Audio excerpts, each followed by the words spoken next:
ఇదేందబ్బా ఏదో చూపిస్తున్నారు అనుకుంటున్నారా? అసలు ఈ రోజు మ్యాటర్ ఏంటంటే రోజులాగానే కంపెనీకి అయితే వెళ్ళిపోయాము. ఇంకా కంపెనీకి వెళ్ళేసి కంపెనీలో వర్క్ అయిపోయాగానే రూమ్ కి అయితే వచ్చేసాము. రూమ్ కి వస్తే చూడండి, రూమ్ పక్కనే గుర్రానికి ఎవరో ట్రైనింగ్ ఇస్తున్నారు. ఇంకా దాన్ని చూస్తూ ఉంటే మా ఫ్రెండ్ గారు కాల్ చేసి వర్క్ ఉంది చేస్తావని అడిగాడు. ఎలాగో ఖాళీ కదా, వర్క్ అని వెళ్తే మనీ అయినా వస్తాయని చెప్పేశాను. ఇంకా అక్కడికైతే బయలుదేరిపోయాం అన్నమాట.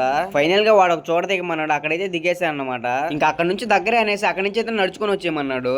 ఇంకా అలా నడుచుకొని ఫైనల్ గా వాడు రమ్మన్న దగ్గరికి అయితే వెళ్ళిపోయా. అక్కడికి వెళ్ళి చూసేది ఒక బాటిల్ తయారు చేసే కంపెనీ అనమాట. మీరే చూడండి ఎన్ని బాటిల్స్ ఉన్నాయి అక్కడ. అవన్నీ మా ఫ్రెండ్ గారు తయారు చేసినవి అనమాట. ఇంకా వర్క్ ఎలా చేయాలి మా ఫ్రెండ్ గారు నాకు కూడా చెప్పాడు అనమాట. మనం కూడా చేసేసాం. ఇంకా బాటిల్ ఇవన్నీ మనం తయారు చేసిన బాటిల్లే చూడండి. అలా వర్క్ కంప్లీట్ చేసుకుని రూమ్ కి అయితే స్టార్ట్ అయిపోయాము. సైకిల్ మీద అయితే రూమ్ కి అయితే వెళ్ళిపోయాము. ఆ నైట్ లో సైకిల్ ఎక్కుతుంటే చలి మాత్రం మామూలుగా లేదు మామ, నాకైతే దోల తీర్చేసింది. ఫైనల్ గా ఎలాగోలా రూమ్ కి అయితే వచ్చేసాము. రూమ్ కి వచ్చి చూస్తే మా ఫ్రెండ్స్ అయితే ఎగ్ రైస్ చేశారనమాట. అందులోకి కొన్ని ఉల్లిపాయలు అయితే కట్ చేసుకున్నా. అప్పుడు టైం చూస్తే 12 అవుతుంది. ఆ టైంలో ఏం తింటాం అనేసి కొంచెం తినేసి పడుకుంటూ పోయాం అనమాట. మన వీడియో సరే ఫస్ట్ టైం చూస్తుంటే ఫాలో అండ్ సబ్స్క్రైబ్ చేసిండి. ఉంటాను మరి.